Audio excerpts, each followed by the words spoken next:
J&M Reviews here, and today I am happy to review this sample provided by AMVital.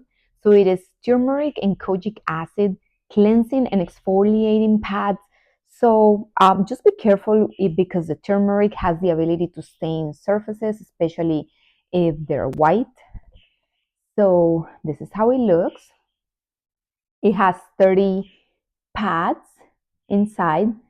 And then what you want to do is, after removing your makeup, cleansing your face, you want to be able to scrub in circular motions like this for about a few seconds. Just go through the whole face. This is going to help with dark circles, hyperpigmentation, and then leave it for a minute so your skin absorbs the kojic acid and the turmeric, which is awesome for the skin.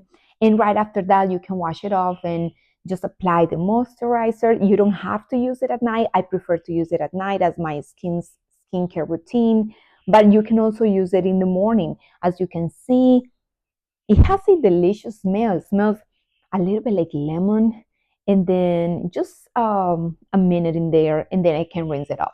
I hope you enjoy my review helpful. I hope you try this because this is awesome to unclog pores, especially for people like me that enjoy makeup. And I believe you guys are going to benefit a lot from this. Thank you for watching.